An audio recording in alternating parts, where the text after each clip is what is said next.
Hello everyone, Sir Owen Disney here, and it is a Monday afternoon, and I do mean late afternoon actually. It's about 3:30, and I'm sorry I wasn't able to get things out earlier. I actually overslept today, and by overslept I mean I pretty much woke up around 11, which is oversleeping for me, because usually I get up around 8 o'clock, kind of rumble around in the bed a minute, kind of trying to open my eyes to see if I'm still awake or if it's just my imagination, and then either drift back to sleep or get up and go to work.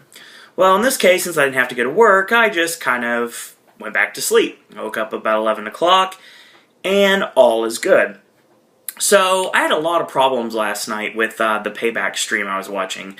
Yeah, I know, and you're supposed to buy the pay-per-views and not watch them on stream. Well, I'm sorry, but WWE and TNA every single month kind of as expensive. Even though TNA is now going to 4 pay-per-views a year, WWE still has a pay-per-view a year, and given the fact that I don't have the money to buy them all, or buy any of them in this case, I support the company by buying merchandise and going to live events. So I'm still supporting the company, so by Jeff Jackson logic, I'm still allowed to criticize the product. And given the fact that I actually have taken bumps, I've been in matches, I've won matches, I've lost matches, I think I have more than enough reason to say that I'm allowed to critique the product. So, I've also been a booker before, so there you go. So, I somewhat know what I'm talking about. That's the reason why I do this. So, I do want to say, before we get started on Payback, I'll do a little housekeeping like I always do. DVC points kind of fell through, and I'm still searching for those 14 to 17 points.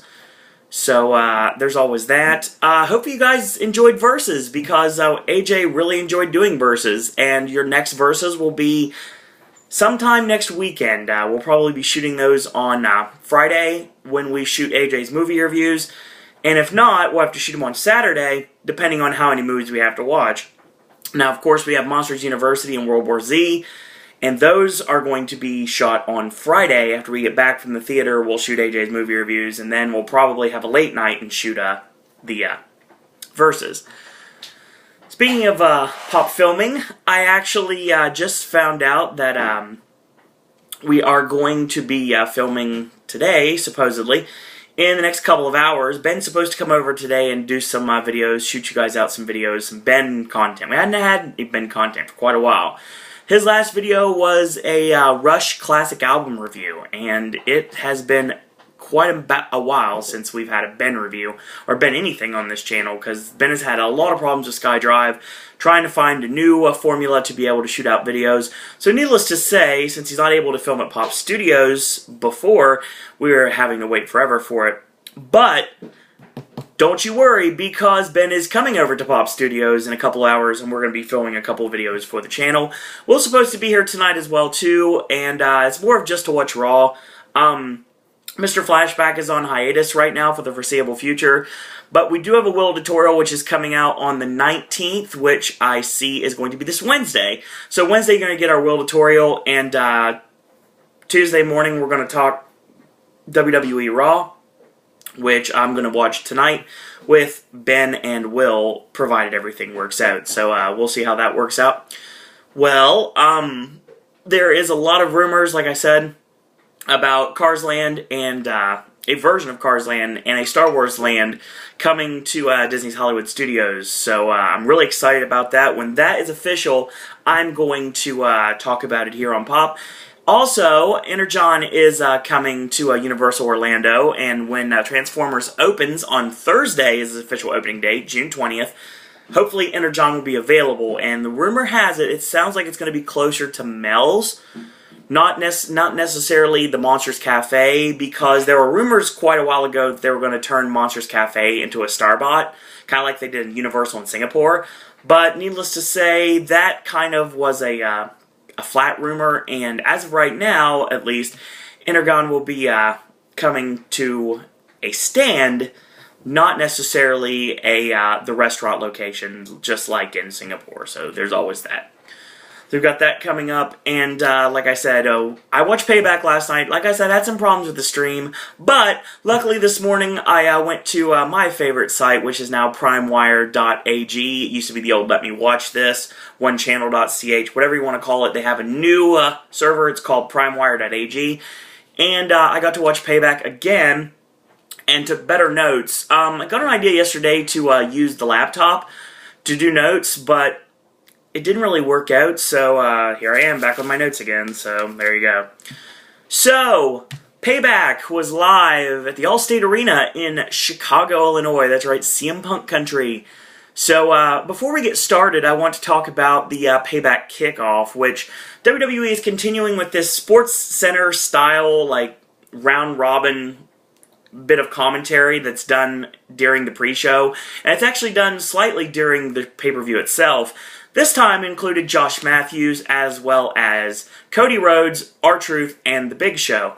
And as everyone knows, when Big Show's not in any sort of a feud or he's not having to be a dirty, nasty, mean heel, he's got quite a great personality, and he came off very face-ish last night, so there's always that. So there was a lot of stuff during the Payback kickoff, as well as during the actual Payback pay-per-view itself, that these superstars and Josh Matthews were going back and forth talking about the happenings of the pay-per-view. So we did have one match on the kickoff show, and that was this feud that apparently has been going on forever, has been based upon trying to get the old adage answered: what is more important, what is better to have, brains or brawn? As the intellectual savior of the masses, Damien Sandow took on the Celtic Warrior himself, Sheamus. So this match actually was pretty good, and just like the match that we saw on SmackDown with Antonio Cesaro, Sheamus actually got the business for quite a bit of this match. He actually had it taken to him. And it was really great because I don't really see Sandow get that intense that often. I like this side of Sandow. I mean, he's come a long way since being Aaron the Idol Stevens in OVW, and also he was, like I said, SmackDown Tag Team Champion in WWE. The Teacher's Pets tag team with Michelle McCool, and you know, I always reference the Teacher's Pets on SmackDown, and I never remember off the top of my head who his tag team partner was. Yeah, it was Casey James, and Casey James actually is well, he floated around for a while. He was, like I said, the Teacher's Pets team with Aaron the Idol Stevens. They won the WWE SmackDown Tag Team Championships over Brian Kendrick, Spanky, and Paul London. And they went back and forth for a while. They had a feud with the WWE's New Age Pitbulls, which was Jamie Noble and Kid Cash. So went back to OVW for a while. He ended up in the WCW version of the ECW. I call it WCW because it was a WWE ECW Light. And he ended up returning back to Puerto Rico, and that's pretty much where he remains to this day. So there's always that. So Casey James was the tag team partner of Aaron the Idol Stevens. So yay. Yay, Wikipedia. Wikipedia is awesome. So we get this match. So Sheamus ties Sandow up in the ropes like he often likes to do and nails those clubbering blows. You know what I mean? The point of the fist against the chest over and over again, 10 times in succession. He picks him up in a fireman's carry, does the front flip roll through, which is the Finley roll, gets a 2 count out of that. So Sheamus goes up top, most likely for the battering ram. Sheamus catches him, and he gets crotched up top backwards. Sheamus is grabbed from behind by the neck, and Sandow hits a reverse neck breaker out of the corner, and he pulls him off the predicament that has he's momentarily tied up in the Tree of Woe. Sandow gets a near fall out of it. So Sandow hits some vicious knee strikes and goes for the terminus. The terminus gets elbowed out by Sheamus. Sheamus goes for the fireman's carry, most likely going for white noise, because fireman's carry, it's reversed in the air raid crash is pretty much how he sets it up. Or he's going for another Finley roll. I guess we'll never know. You could go either way depending on how you're calling the match. So it gets countered. Sandow reverses into the terminus. He hits it. 1, 2, and no. Sheamus kicks out at 2.5. So Sandow is beside himself. He has to understand what he's got to do to put away the Celtic Warrior at this point. So he hits 4 very stiff headbutts, goes for the knee strikes. He sets Sheamus up on the middle turnbuckle, and he locks him in a wrist drag and wrist drags him off the top rope.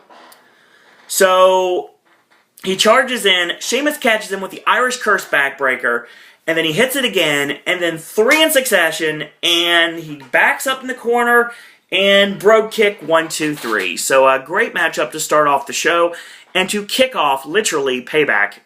So we get our first match on the pay-per-view, which was a 3-way for the Intercontinental Championship, as Wade Barrett put the championship on the line against The Miz and Curtis Axel, who is replacing the injured Fandango, who most likely would have won this match and the Intercontinental Championship, and Axel literally replaced him in every single way possible. But I'll get to that. So we go midway through the match. Miz goes for the figure 4 leg lock, and Barrett kicks him away, and he comes back. Miz gets caught with the Winds of Change, and Axel makes a save right before the 3 count is completed. So he goes for the perfect plex on Barrett, and Barrett punches out, because of course he's a bare-knuckle fighter, so it makes sense. And he picks up the fireman's carry, he's going for a wasteland, and Axel's feet catch against the side of the Miz's head and sends Miz down to the canvas. So it gets countered, there's a boot in the midsection, and perfect plex, 1, 2, and after 3, Miz dives in and makes the save.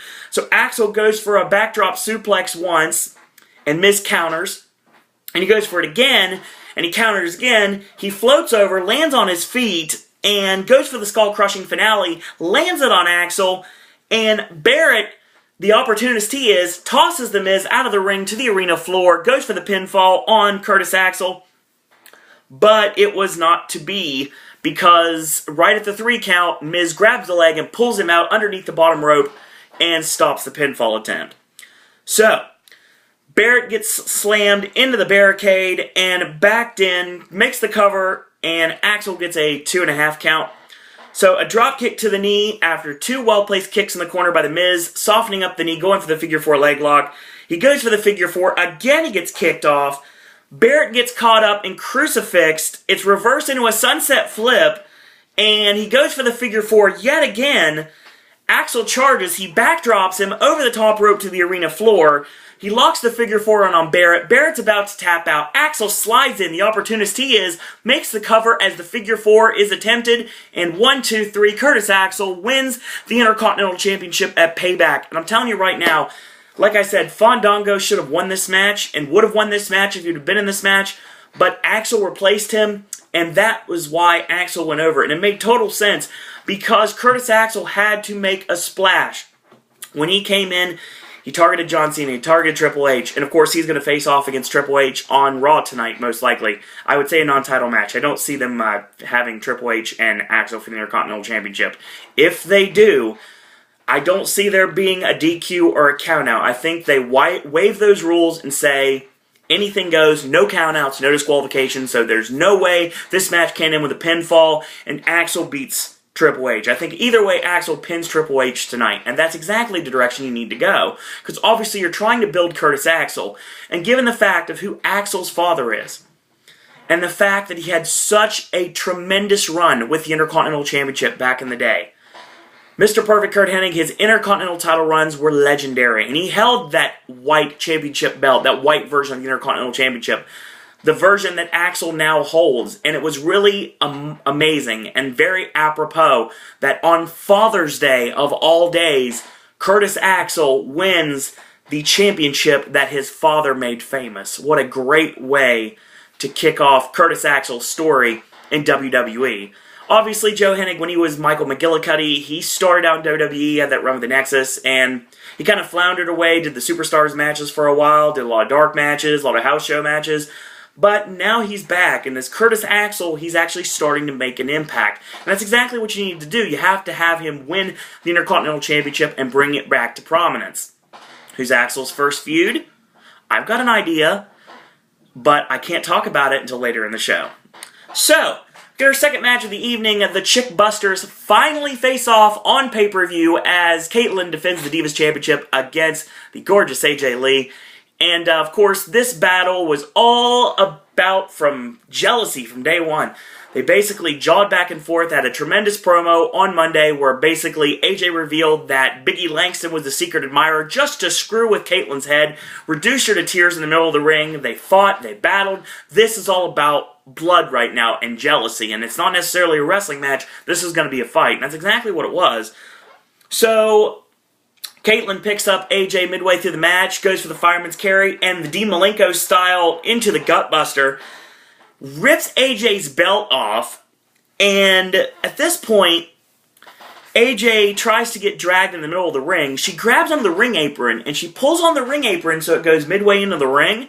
So the referee has to reset the ring apron. While this is happening, AJ balls up her fist with the belt in hand and pops Caitlyn with it and does the old Eddie Guerrero tactic and drops. So the referee would not know that there was a foreign object used, and of course the referee just kicks the belt out because, unbeknownst to him, the belt was used against Caitlyn. So, she does make a cover on Caitlyn and a 2 count only. So AJ goes up top for the flying body press. She gets caught, and she goes to swing, does Caitlyn, and she gets countered into the Black Widow. So the Black Widow is on for quite a while, and Caitlyn somehow finds a way to muscle her way out of it, nailing a nice side backbreaker. And when AJ gets up to her feet, she gets speared out of her boots. And, excuse me, instead of making the cover, now this reflects back on the beginning of the match. Right when the match first started, AJ, winked, smiled, and blew a kiss at Caitlyn. And of course, that started the fight.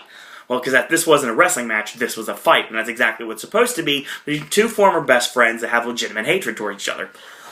I don't mean that AJ Lee and Caitlyn legitimately hate each other. I mean, storyline perspective, that obviously these two want to rip each other's hair out, and it makes total sense given the fact that all that's conspired in the last 3 months. Well, basically, on top of this, she has her beat, she's done, she's down and out, AJ's dead weight at this point. So what does Caitlyn do? Picks her up by the hair, and she blows a kiss at her, and she makes the cover after that, which was allowing AJ way too much time to get up, and she does end up kicking out. So she goes for the firewoman's carry, and it gets pushed off, and she misses the charge, and she gets locked up in the Black Widow, and she holds on for as long as she can. She holds on as long as she can. She drops in the middle of the ring, and she just has to tap out. So we have a brand new Divas champion in AJ Lee.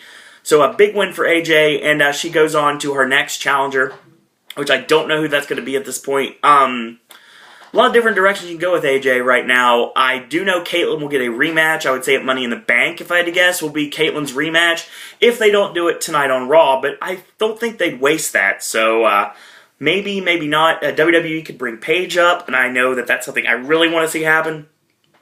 Obviously, Summer Rae is not being treated as a wrestler in WWE, but given the fact that Fandango's out, maybe she can come in and she can wrestle now. That might not be a bad idea. There's a lot of different directions you could go. I mean, the direction I would go with this, obviously, would be getting Natalya Neidhart out of this god-awful Oddities 2K13 gimmick and getting her back into in-ring competition. Have her go after whomever she has to beat in order to get the shot against AJ. And that's what I want to see, because I want to see Natty used as a wrestler and not just eye candy, or in this case, arm candy, for the Great Khali. So, there's a lot of direction you can go with this, and that's what I hope they do. We get our next match of the evening. It is for the United States Championship. The current United States Champion, Dean Ambrose, taking on the Big Red Monster, Kane. So, we go midway through the match. Kane goes up to the top rope. Ambrose catches him, punches him a couple of times. He goes for the superplex. Kane punches him and then headbutts him off. So, he lands on the canvas. So, Kane goes up top. Well, actually, he just stands up and goes for the flying clothesline. But Ambrose ducks out of the way. And, he gets on the middle turnbuckle, hits a spinning back elbow, and he pins Kane for a 2 count. So he locks on a nerve hold, he turns it around into a modified Dragon Sleeper. So Kane is in trouble right now, and Ambrose locks on the sleeper hold, the regular sleeper hold, and jumps on Kane's back to add more pressure to the neck, basically to try to put him down. Well, it was not to be, as Kane picks him up and backs him into the turnbuckles. So he charges in, he catches a back elbow, and Ambrose comes off the middle turnbuckle, and a choke thrust from Kane. Kane goes for the goozle, and Ambrose elbows out of it. He goes off the ropes, boot in the midsection, and Kane nails him with a big kick to the side of the head off the ropes, and the seated basement-style drop kick makes a lateral press and gets a 2 count on the United States Champion. So a whip in, and Ambrose goes for a sunset flip. It gets countered with a double goozle. Ambrose kicks him in the knee, and Kane hits a back elbow. He goes off the ropes, and he catches the kitchen sink, the knee strike into the midsection. So he hits multiple slaps in the ropes, basically trying to add more insult to injury on Kane, and he nails his leaping front drop kick, goes for a cover, and gets a 2 count.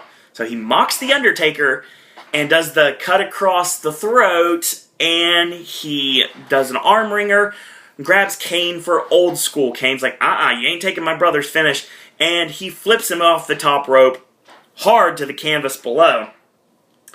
So, basically, clothesline, and then another clothesline, and then he whips Ambrose in the corner and plants him with a charging clothesline, whips him to the opposite corner, plants him with a charging clothesline, hits the side slam out of the corner, and again, Ambrose kicks out. So he goes up top, going for the flying clothesline this time. This time he does connect. Ambrose waiting to get to his feet. Kane signaling for the choke slam. Ambrose slides under the bottom rope and stops momentum very smartly like that.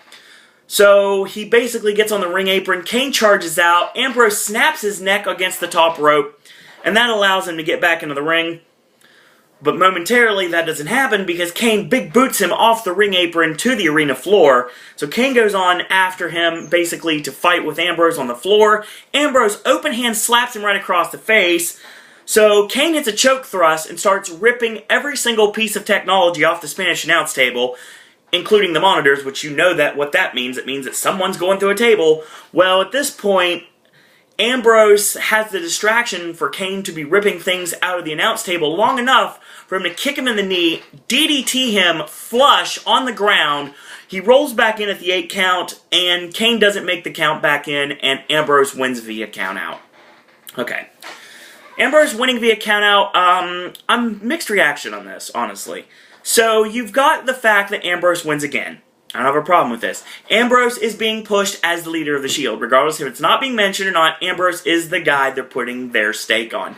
Even though we had a tremendous match between Seth Rollins and Daniel Bryan on Raw, you basically have to know that Dean Ambrose is the guy WWE is hitching their wagon to. Even though Roman Reigns is exactly what they're looking for. Literally, he's got the body, he's got the physique, he's got everything that WWE is looking for. The classic big man look that Vince McMahon loves. But Ambrose is shorter than I am, and he is a spitfire, if you will. I hate to use that terminology for someone as intense as Dean Ambrose, but I like this so far because Ambrose has beat a lot of credible opponents. I'm not just talking Kofi Kingston, I'm not talking about the fact that he has pinned Kane before with that Bulldog driver, which he didn't use tonight. So, basically, he stole the win via countout, so you'd have to think there's going to be a rematch down the road. Whether it's tonight, whether it's weeks down the road, whether it's at Money in the Bank, it remains to be seen, but you know there's going to be a rematch, and in that rematch, Ambrose is going to win via pinfall. Because I don't see them putting the United States Championship on Kane. I think that would be a waste at this point, as at this moment in Kane's career, he may have one more great run left in him, and maybe the U.S. title would be his run, but I don't see them taking the championship off Ambrose, at least not yet. And the person I think that should be feuding with Ambrose is someone that's not even on the current roster right now because he's been injured for a long time. The guy that should feud with Dean Ambrose actually is the guy that I also think should have been feuding with Antonio Cesaro when he was U.S. champion, and that is the return of Christian. Yeah, I think Christian should be feuding with Ambrose, and I think they should start that this Friday on SmackDown if Christian's able to go.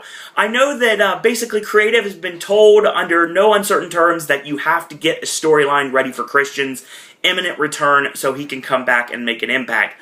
What a better way to make an impact of Christian be the one to go after the Shield. And sadly, Edge is not able to wrestle. If Edge was able to wrestle, I'd do Edge and Christian against the Shield, but obviously you're not going to do that. So a babyface Christian comes back and tries to wrest the U.S. Championship away from Dean Ambrose. It just writes itself, folks. It really does. So we get our next match of the evening, Dolph Ziggler defending the World Heavyweight Championship against Alberto Del Rio. And this was a brutal match. And basically from the get-go, Alberto Del Rio targets the head of Dolph Ziggler. And smartly just targets the head of Dolph Ziggler because Ziggler just coming off the concussion. He just finally got cleared to wrestle again. He got medically cleared to wrestle again. So now he is defending the championship. He's been off television for about a month, and he's not had any title defenses. So you put him in the ring with Del Rio, who, of course, Del Rio has been very busy with Big E Langston, going back and forth. Del Rio finally winning the rubber match on Raw last week.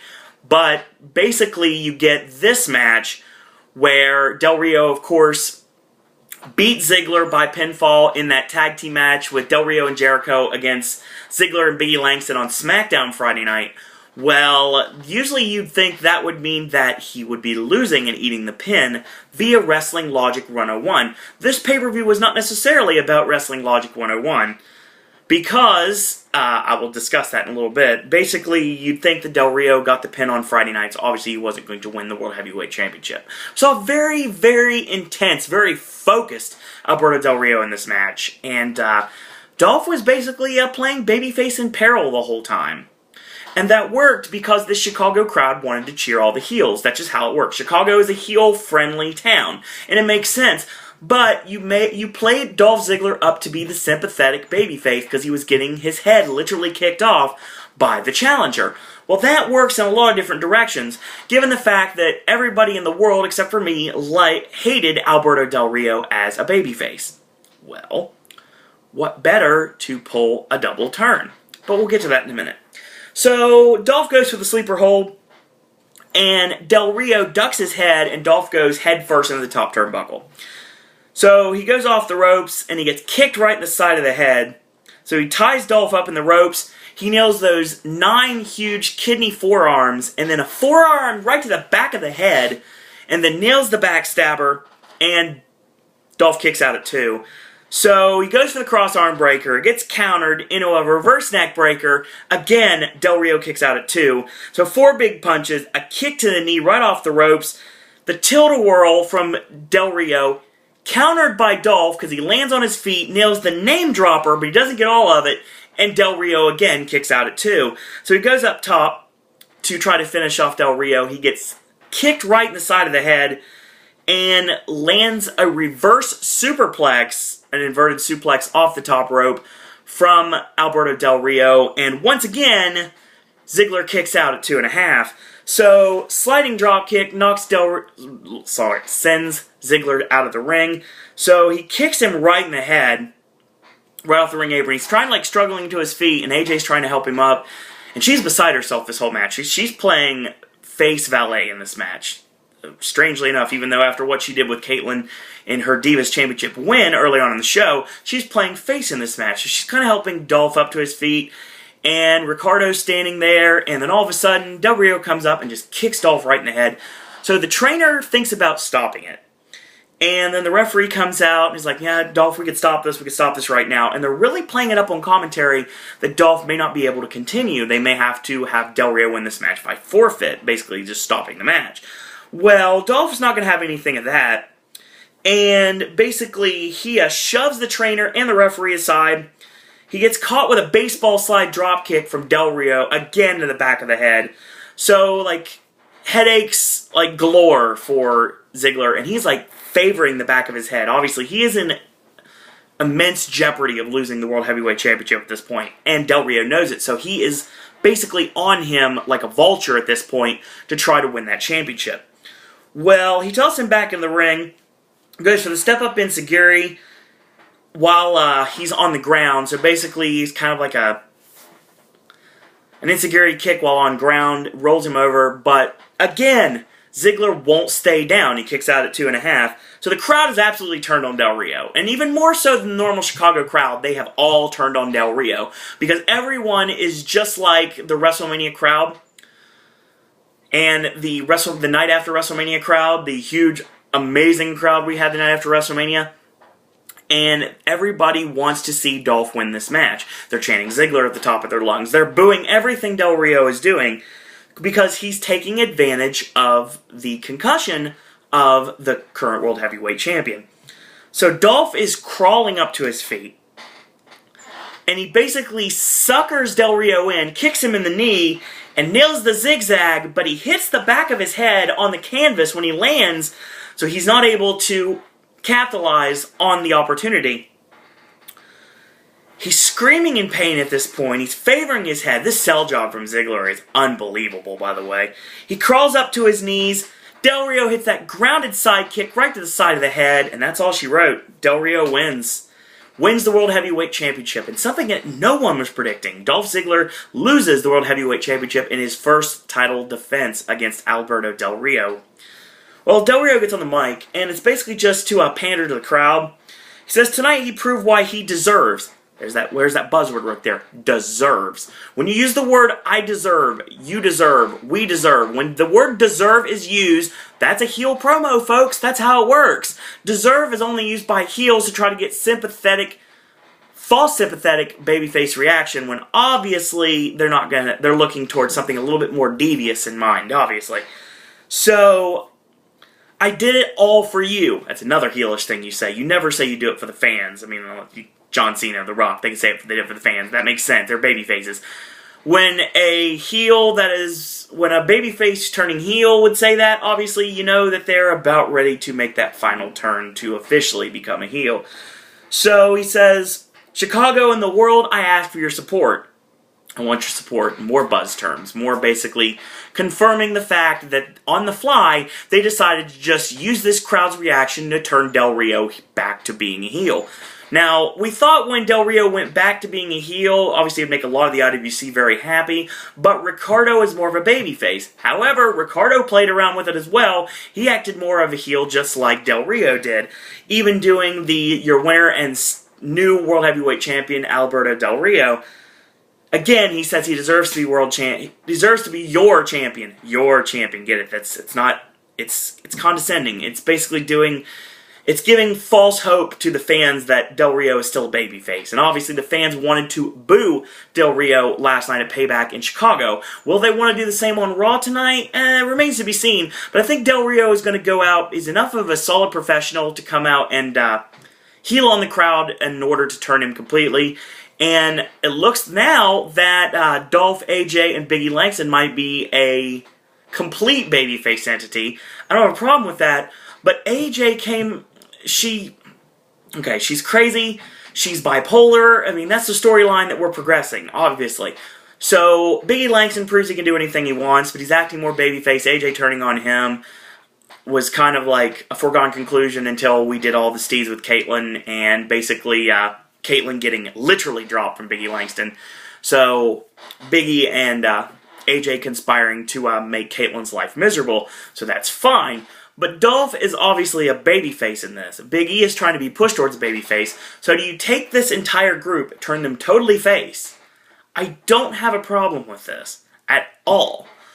The thing that I'm looking at this time is instead of Ziggler going face and everyone else going face with him, they're going to go with Big E Langston and AJ turning on Dolph, and then Dolph feuding with Big E Langston. I don't think they're going to do that, though. I mean, it's possible, but I don't think they're going to do that. I mean, what you do is you have the whole time that everyone thought that AJ and Big E were friends, they were kind of sneaking around behind Dolph's back, and then they reveal that AJ is in love with Big E Langston, and the first thing that AJ wants Big E to do, because he's a lovesick puppy at this point, is destroy Dolph Ziggler, and that further solidifies Dolph as the babyface in this feud. However, I don't think WWE is going to go with that right now. I think we're turning this entire group face. I don't personally have a problem with it. I mean, AJ as a face, you're not going to turn Caitlyn heel, so I mean, there's a lot of questions to be answered. Hopefully on Raw tonight we'll get a lot of answers here. So, we get our next match of the evening, and it is the Best in the World battle between Y2J Chris Jericho taking on Hugh Jackman. I'm taking on CM Punk. Punk comes out in this match. He's got a head of hair again. He's got Hugh Jackman Wolverine-style mutton chops. He's got rid of the mustache. He kind of just has, I don't really have a goatee. He's clean shaven in the middle, but he's got the mutton chops. He's got the long hair, not long hair, but he's got longer hair back. So Punk looks good, and he comes off very babyface in this match. Jericho definitely playing the heel, but like I said, Jericho turning on the crowd, turning on the fans, joining Paul Heyman with Heyman doing the turn on CM Punk and Why Paul Why. Obviously, that would end in the match at SummerSlam where Jericho gets sent away. That didn't happen. And the reason why that didn't happen is because apparently Chris Jericho's match against Curtis Axel on SmackDown, he tweaked his knee, and they think he might have a torn meniscus right now. And if that's the case, we may not see Jericho until October or November. Actually, probably November, because Jericho's going to be touring with Fozzy pretty much right after Money in the Bank. So you pretty much have to blow Jericho off after Money in the Bank unless he wrestles one more time with Punk at Money in the Bank. That might happen. I don't think that will now. But, I mean, Jericho, that might have been his swan song for this run in WWE because of the fact that he torn his meniscus. So needless to say, if we don't see Jericho on Raw tonight, you're definitely going to know something's up, and you most likely won't see him again until November. But what a match to go out on. My God, match of the year candidate without a question. I mean, they went back and forth, back and forth. They countered each other's everything. And at this point, Punk actually did a standing version of the Anaconda Vice at one point during the match. We go midway through the match. Punk nails his tope on Jericho, sends him back first into the barricade, and he goes for the springboard when they get back in the ring. Jericho counters, and in midair catches him with the code breaker, and somehow Punk manages to kick out right as the 3 count is being administered. So he does the trapped elbows to the chest on Punk, the stuff that Daniel Bryan used to do back when he was Bryan Danielson in Ring of Honor, but not as forceful. And then he goes for it again on Punk, and he nails him with the trapped elbows. Jericho goes for the walls, and Punk small packages him, and Jericho kicks out at 2. So he goes for the savage jabs, those Macho Man Randy Savage punch jabs, and a Hurricane Rana is attempted, and Jericho turns it into the walls, momentarily locking in the Billy Goat's curse from Colt Cabana. Hey, Colt Cabana, how you doing? And locks on the walls completely. Punk somehow crawls to the ropes. Jericho puts on more pressure. Punk is trying to fight out of it, so he elbows one arm away, and Jericho, in turn, locks on a half crab. Punk elbows the other arm away, and Punk ends up fighting out of it. He breaks the hold and nails the go-to-sleep. Jericho sells back into the corner, comes back, nails the go-to-sleep again, and Punk wins. CM Punk wins in his hometown, something that not many people can do in the WWE. But then again, this is CM Punk. That's how it works. A really awesome back-and-forth match. I mean, there was a lot of dissension between Paul Heyman and CM Punk in this match. At one point, Heyman was looking like he was going to get up on the ring apron. He was on the steps, and Punk just looked over at Paul and was like, "What are you doing, Paul?" And they even did an exclusive on .com basically saying that Curtis Axel, Brock Lesnar, if those guys are your clients, I'm your friend. Treat me like a friend and not a client. So there's dissension in the ranks between Punk and Heyman, and we know that's going to break very soon. I don't know if that's going to break when someone returns, but actually I'll mention that now, because it was announced at Payback. Sad Panda. Mr. Monday Night, Mr. Pay-Per-View, the whole effing show, Rob Van Dam makes his return to World Wrestling Entertainment as of Money in the Bank next month. Mixed reaction on this, honestly. I really wanted Van Dam to stay with TNA. I thought they were utilizing him very well, but I understand Punk, long day. Van Dam has a family to support. His wife was having some health issues, and she has had a lot of problems, so obviously Van Dam wants to be making a little bit more money. Don't know how well the comic book store is still working out for him, his other ventures outside of the wrestling business. But obviously, he needs a good paycheck. TNA, sadly, is not the place to get it at this point. So he goes back to WWE, and what I'm hearing, he's going to work a very limited schedule. He's not going to do any house shows. You'll see him on Raw, you'll see him on SmackDown, you'll see him on pay-per-views. I think this reign from CM Punk, long day, this reign from Rob Van Dam is basically going to be utilized to get younger talent over. And this is why I believe that Van Dam's first opponent when he comes back needs to be Curtis Axel. I think Axel and Van Dam would be a tremendous feud, and I don't have a problem with that, and I think Axel would definitely go over. Van Dam would make him look like $1 billion and get him further ready for his ascension to the upper echelon of the WWE title picture. Even though he's Intercontinental Champion now, you do Van Dam and Axel for the Intercontinental title at Money in the Bank. Van Dam's first night back in the company as a title match may tick off a couple of people, but it makes total sense because Heyman went on record already saying that Van Dam's a Paul Heyman guy.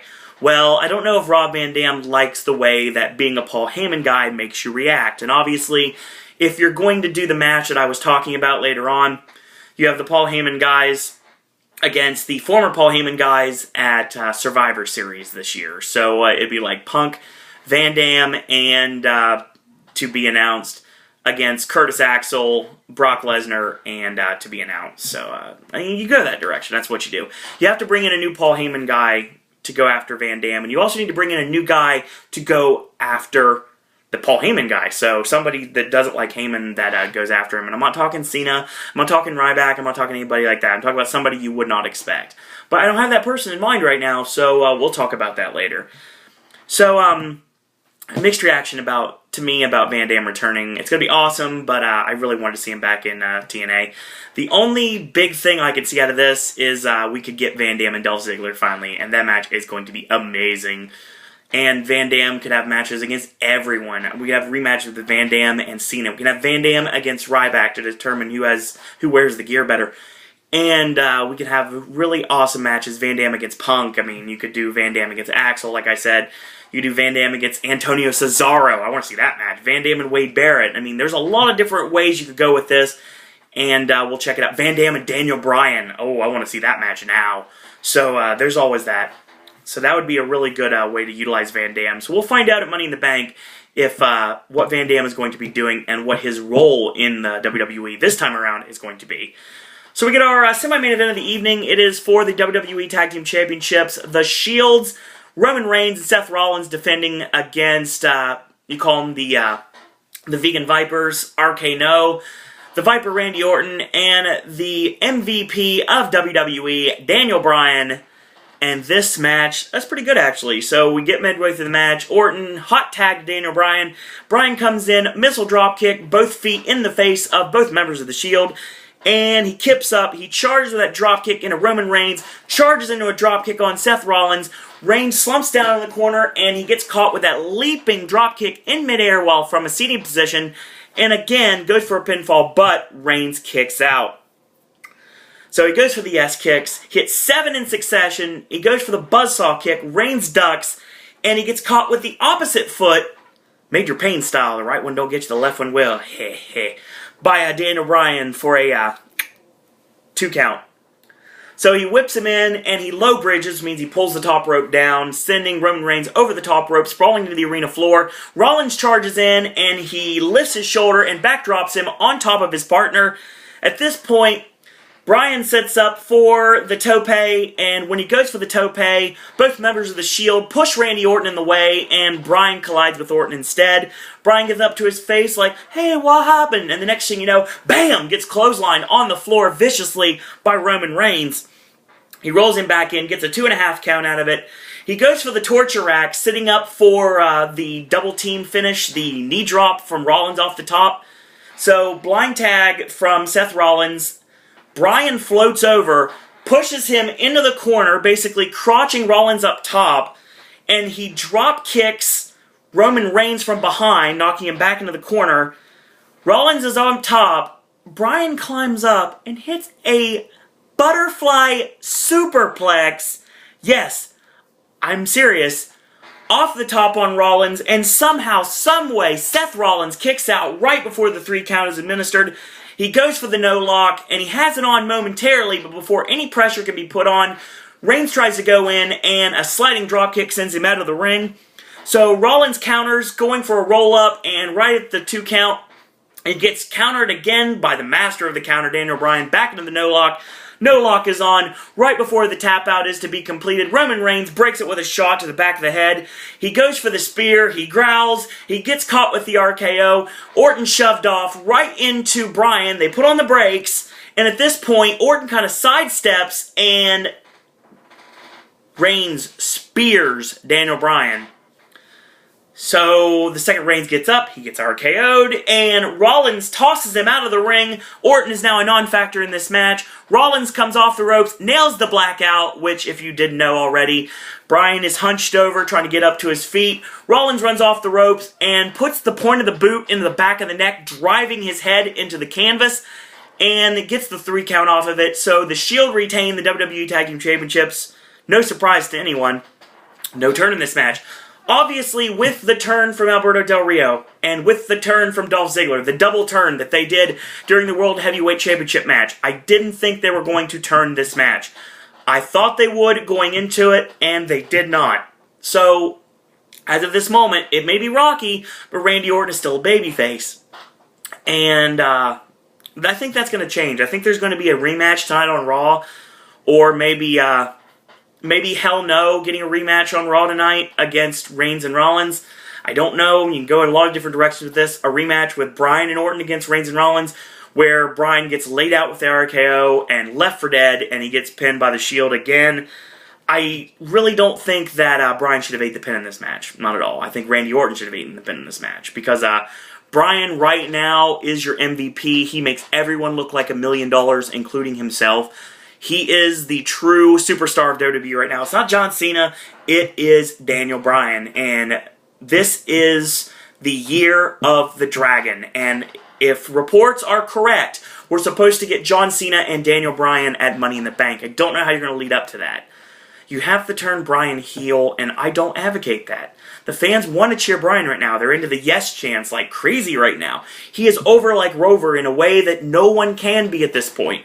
He's getting bigger reactions than anyone right now. As a matter of fact, Bryan got just as big as a reaction in Chicago that CM Punk did on his return back to the company. I mean, come on. This is crazy. But Daniel Bryan is that over. He just is. He's that great, too. I mean, he can wrestle, he can talk. I mean, he's got everything. He's got the total package. So you're feuding him with John Cena, and I don't know how they're going to do that, but we'll see. I mean, a lot of people are talking about turning Bryan heel, and then a lot of people saying it's going to be babyface versus babyface. I don't know what's going to lead to this. So we'll find out on Raw tonight. I'm really curious to see how they're going with that. So we get our 30 Lumberjacks to come out for the Lumberjack match. And of course, Money in the Bank will be July 14th in Philadelphia, Pennsylvania. That's right, ECW country. Rob Van Dam makes his return, and this will be Money in the Bank's pay-per-view. That's going to be the next pay-per-view on the WWE roster. So our Lumberjacks are as followed: Kane, The Miz, R-Truth, Heath Slater, Jinder Mahal, and Drew McIntyre, the three-man band. The Primetime Players: Darren Young and Titus O'Neil.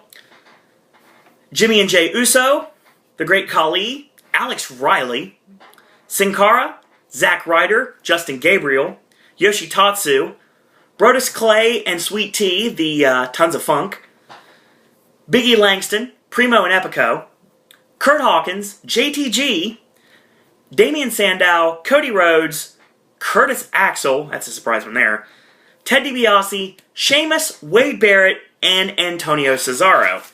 So, yeah, those are your Lumberjacks. Why Cesaro wasn't on this card is beyond me. He could have faced anybody I just mentioned. He should have been on the show, and he wasn't. Sad. They really need to do something with Cesaro. And it looks like they're going to lead towards Zeb managing Cesaro. So, Swagger, of course, got a court date coming up soon. He's facing jail time for his drug possession. So, needless to say, Zeb might need to manage someone new, and Cesaro's the perfect guy to manage. That's when Zeb's like, I found another real American too. His name is Cassius Ohno. Maybe you guys know each other.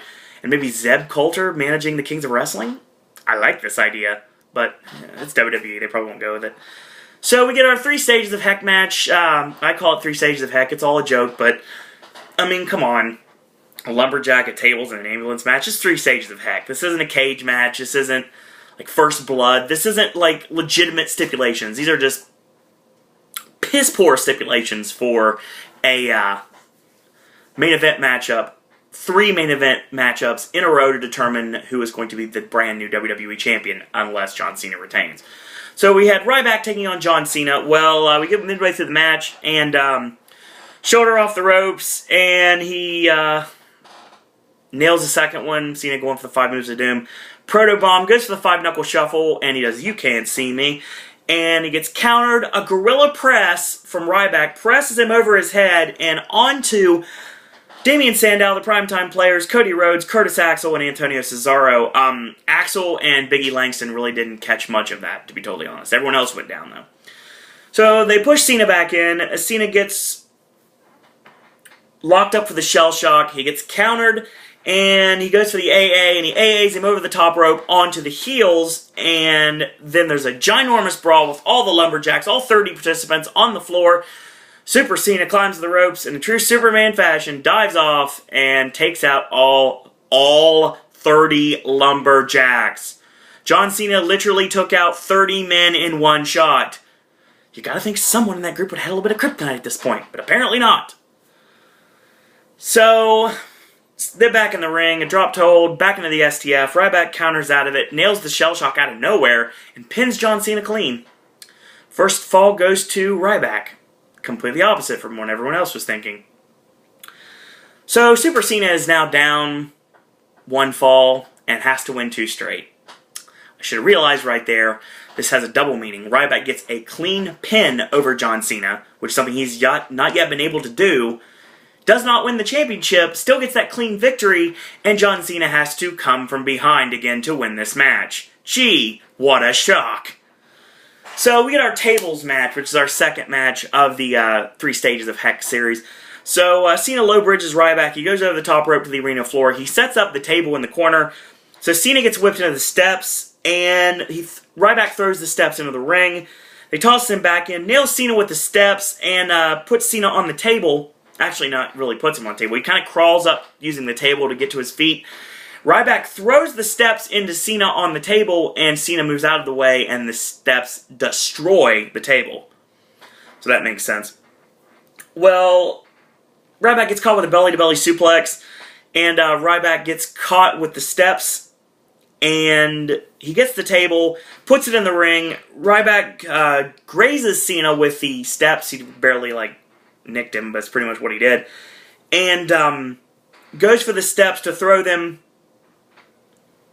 through the table again. He does so. Another table destroyed. Cena ducks Ryback throwing the steps, and Ryback throws the steps to the entrance ray, by the way, which could have been really dangerous, given the fact that he could have hit a fan that way, but it was not to be.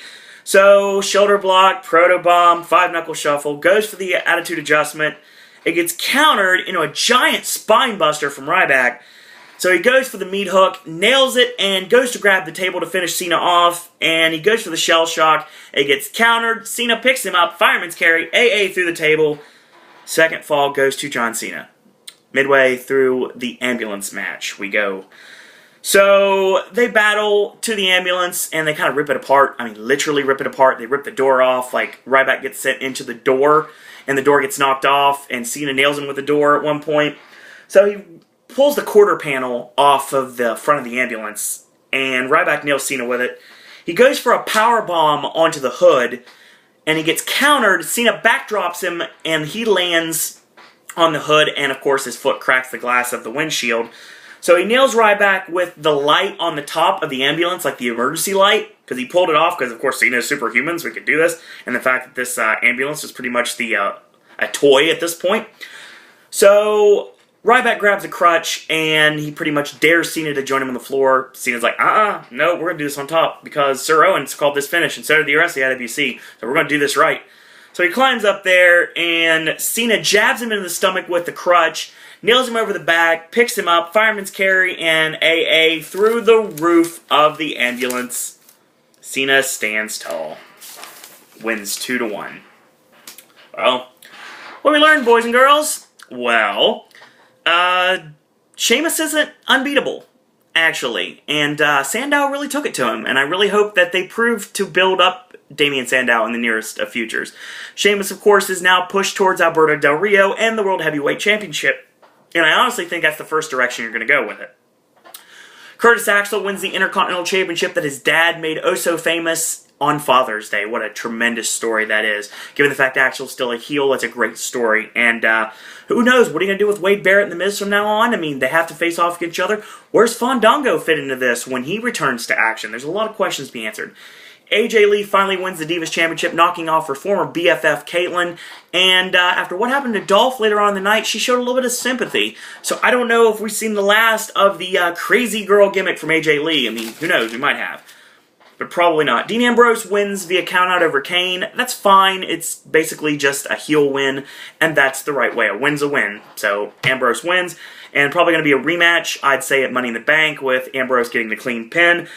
Del Rio kicks the head off of Dolph Ziggler, literally, and wins the World Heavyweight Championship. The whole entirety of the crowd just turned on Del Rio, wanting to cheer Dolph Ziggler. I don't know what the crowd's going to be like at Raw tonight, but I would think that it's going to be a little bit more of the same. We got a double turn, and it happened in Chicago, the same place that the last double turn happened, WrestleMania 13, Bret the Hitman Hart and Stone Cold Steve Austin. So we also had CM Punk defeat Chris Jericho and their Best in the World series, and dissension between Punk and Heyman. So we don't know what's going to happen with that. Are we going to see Jericho on Raw tonight? Is this torn meniscus real, or is he just tweaked his knee? I mean, is he going to wrestle tonight? Is he going to wrestle at all until November? We'll find out soon enough. Dissension between Randy Orton and Daniel Bryan, and that's how it should be. Wrong person ate the pin, but it made sense given the way that the storyline was out. And you understand the fact that after Daniel Bryan accidentally toe-paid Randy Orton because the Shield pushed him into the way, you have to understand that given what I saw and the fact that they'll probably play this up, Randy Orton pretty much pushed Daniel Bryan into the spear. So he sacrificed Daniel Bryan in order to get the RKO on Roman Reigns. Yeah, that's going to be talked about tonight on Raw. And who knows where we're going with this Daniel Bryan-John Cena match that we hear from Money in the Bank. Ryback is done as main eventer. He will go to SmackDown. He will feud with whomever. I would say they're leading towards a feud with Randy Orton. There's rumors that Mark Henry might be coming on Raw tonight to retire. I don't think that's going to happen. I think he's going to get stopped by Ryback, and I think Ryback and Mark Henry are going to have a feud. Mark Henry is the face, Ryback is the heel, and I think that's what we're leading towards. Ryback's next feud will be against Mark Henry, but the roles will be reversed this time. Again, I don't have a problem with that. So, they wanted to do something big with the 3 Stages of Hell match. It didn't really work out. The Lumberjack match was okay.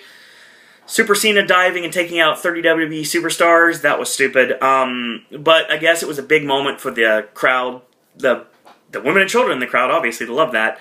Cena wins the tables match, kind of anticlimactically, and they destroy the toy ambulance in the ambulance match. And just like I predicted 3 weeks ago here on Pop, and every single week thereafter, John Cena AA'd Ryback through the roof of the ambulance and wins the match. Not the valiant way that I wanted to happen, where he nails it and then they both end up going through, and then you see the door closed and Cena shoves the door out and then falls completely exhausted out of the ambulance with the door shutting. I mean, that would have been a great way to end it, but no, Super Cena had to win. And I like John Cena. I like John Cena a lot. And I know Will's trying to force me to wear a John Cena t-shirt, and I probably will. But think about it from this perspective. Cena did not need to look that strong in this match. Did not need to look that strong at all. I mean, obviously, he got beaten up a lot in the match, but it didn't matter because when Super Cena hit that AA through the roof, he was like, I am the king, I am the champion of the world, no one can beat me. So, yeah. That was Payback. Good pay-per-view. Very enjoyable pay-per-view. We'll talk pay-per-view again in July 14th, Money in the Bank, and we'll talk WWE tomorrow.